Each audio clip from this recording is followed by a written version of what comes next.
Petri Karisma, me tultiin nyt kuvaamaan sua. Minkäs takia? No sen takia varmaan, että saataisiin jonkinlaista vaalivideota aikaiseksi. Ainakin tässä aluksi katellaan, miten tämä lähtee tästä liikkeelle. Varmaan tehdään vastaisuudessa kaikenlaista muuta, kun video on nyt aika hyvä tapa levittää sanomaa. Eli tämä on niinku tämmöinen kampanjan avaus.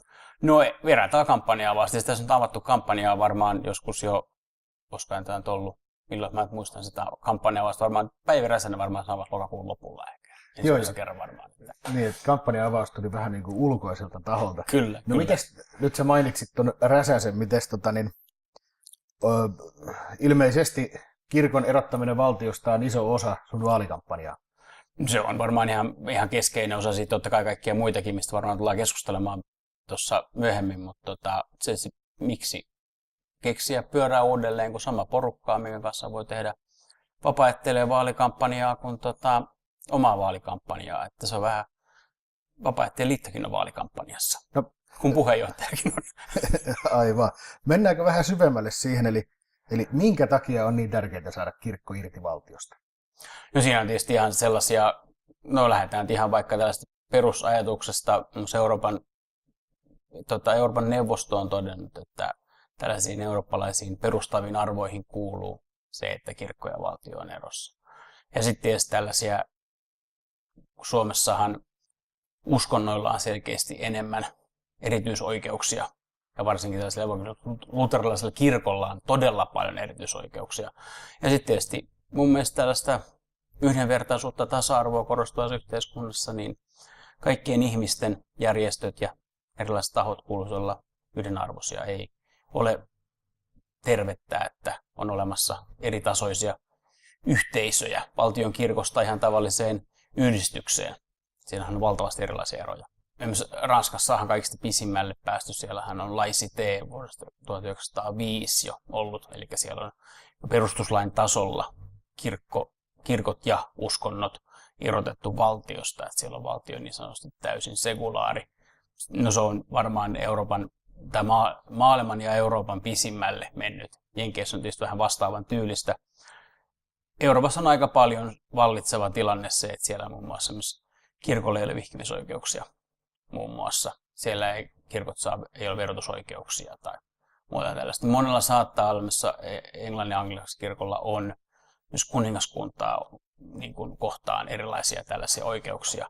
Mutta vähenemään päin se on kovasti ja valtion kirkkoja ei oikeastaan ole muualla kuin Pohjoismaissa. Monesti kuulee sanottavan, että vapaa-ajattelijat vastustaa uskontoja ja vihaa uskontoja ja ovat niin sanottuja Jumalan kieltäjiä. Ja se ilmeisesti et ole aivan samaa mieltä tästä.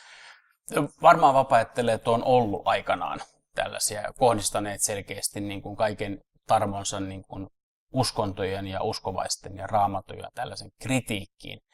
Kyllä niin kuin mun aikana ja meidän eräällä tavalla nuoremman polven, joka on eräällä tavalla lähtenyt kasvamaan tästä eroakirjosta.fin taustayhteisöstä aika pitkälle, niin kyllä meille vapaa-ajattelu on enemmän tällaista niin kuin poliittista toimintaa.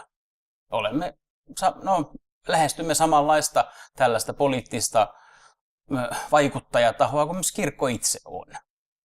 Meidän kuuluu se, että me vaikutamme kansalaisiin, yleiseen mielipiteeseen erilaisilla tempauksilla, kannanotoilla ja muilla, ja samoin kuin vaikutamme sitten eduskuntaan.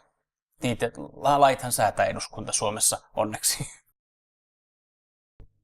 Kirkon erottaminen valtiosta on tavallaan uskonnon vapauskysymys ja tämmöinen tasa-arvokysymys. No se on mun mielestä nimenomaan sitä, että se on enemmän tällainen, niin kuin just, että valtion kuuluisi olla yhdenvertainen, kohdella kaikkia uskontojen vakaumuksia yhdenvertaisesti, ja valtion kuuluisi olla puolueeton suhteessa näihin erilaisiin katsomusryhmittymiin, oli sitten uskonnollisia tai ei-uskonnollisia. Eihän valtion kuulu olla ateistinen, ei sen kuulu olla uskonnollinenkaan. Ja sitten tietysti viimeisenä pointtina on tietysti, että uskonto pitäisi saada halutessaan pitää yksityisasiana. Pyritään nimenomaan siihen menemään, että eräällä tavalla noudatetaan niitä Euroopan ihmisoikeussopimuksen niin kuin ajatuksia siitä, että miten uskonnon kuuluisi olla osa niin kuin yhteiskuntaa, valtiota ja yhden yksittäisen ihmisen elämää. Totta kai jokainen saa uskoa, ei se mitään, mulla on paljon uskovaisia ystäviä, he ovat onnellisia siinä ja saavat ollakin sitä, mutta se, että ei heillä tarvitse olla sen enempää oikeuksia kuin meillä uskonnolla. Ihmisoikeuksista olet puhunut muutenkin aika paljon. Näistäkin sulla on ilmeisesti vahvoja mielipiteitä. Joo, siinä on mun mielestä sellainen varmaan kaksi keskeistä asiaa, jotka ei ihan suoraan liity tähän eräällä tavalla valtionkirkkoasiaan ja uskontojen erityisoikeuksiin, on nämä ympärileikkausasiat, eli kutsun itse sukupuolielinten silpominen, joka on ihan yleinen termi muutenkin. Suomeen pitäisi saada selkeästi laki. Ollaan vaikka sitten ensimmäinen maa maailmassa, joka kieltää tyttöjen ja poikien ympärileikkauksen ihan suoraan rikoslain pykälällä. Siinä on tämä iso kysymys nimenomaan sitä, että mikä on uskonnonvapauden rajat. Mun mielestä pojilla ja tytöillä pitää olla oikeus omaan ruumiiseensa, eli koskemattomuuteen. Ja toinen asia on tämä pakko- ja järjestettyjen avioliittojen niin koskevan lainsäädännön rakentaminen. Suomeenhan järjestetyt avioliitot tuli takaisin, koska meillä on nyt TV-säkin Ensitreffit alttarilla -ohjelma. Niin, no se siitä ehkä tuli vähän huutia sitä kaiken kaikkiaan, että siinä rupesi ihmiset hämmästelemään, mikä tämä homman nimi on. Mutta en mä tiedä, se on hyvä, että asiasta keskustellaan, koska se on yleensä, että jos asiasta keskustellaan vaikka tollakin tavalla, niin se tarkoittaa, että se saattaa mennä eteenpäin. Sä oot sanonut, että sulla on myöskin tärkeää nuorison syrjäytymisen estäminen. Haluaisitko tästä sanoa jotain? Joo, mun mielestä selkeästi, kun itse ammattikoulun opettajana huomannut sen, että meillä on ehkä noin 10% nuorista, varsinkin miehistä, on sellaisia, jotka eivät niin oikeasti tässä nykyisessä koulujärjestelmässä hyvin pärjää. Varmaan johtuu kodeista ja muuten kiinnostuksen puutteesta, osittain varmaan peruskoulun akateemisesta ja muita, mutta siellä selkeästi tuntuu nyt jäävän. He eivät saa vaan itse niin kuin kiinni elämästä. Kyllä mä oon itse nähnyt tällaisia aika hyviäkin onnistumistarinoita, mutta se vaatii vaan selkeästi enemmän kiinnostusta niitä bukseja kohta. Niitä ei auta piiskaaminen, ruoskiminen mihinkään asiaan eteenpäin, ne vaatii tukea. Onko vika sitten enemmän meidän koulujärjestelmässä vai muissa sosiaalisissa rakenteissa? Vai mistä siis osittain varmaan johtuu sitä ihan puhtaasti, että Suomen peruskoulu on ihan äärimmäisen akateemisuuteen perustuva. Se on ihan puhtaasti, siellä ei paljon kädentaitoja arvosteta. Ja kyllähän se on selkeästi se, että Suomen peruskoulu tähtää lukioon ja lukio tähtää humanistisiin yliopistoihin. Sitten on tarkoitus siellä suorittaa sitten tohtorin tutkinto ja päätyä tohtoritutkijaksi. Ja kaikki muut on sitten jotain tällaista niin kuin epäkelpoja dropoutteja. Ja valitettavasti meillä on paljon sellaisia, joilla on vaikeuksia kirjoittaa yhtenäistä lausetta. Ja sitten kokonaan toiseen aiheeseen, eli aluepolitiikkaan. Sä oot maininnut yhtenä sun vaalikampanjasta teemoista tai keihäänkärjestä nimenomaan aluepolitiikan.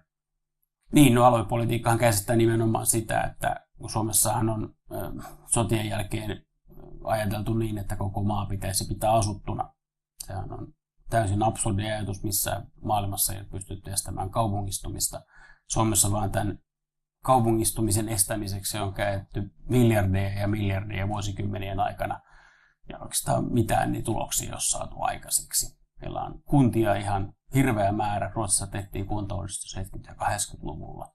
Et meidän pitäisi saada selkeästi nyt järkevää keskustelua siitä aikaiseksi, minkälainen meidän yhteiskunnan rakenne kaiken kaikkiaan on. Että tällainen Tampere-Turku-Helsinki kolmiossa pärjättäisiin kaikki hyvin suomalaiset. Se on 2 kertaa Tanskan kokonaan alue.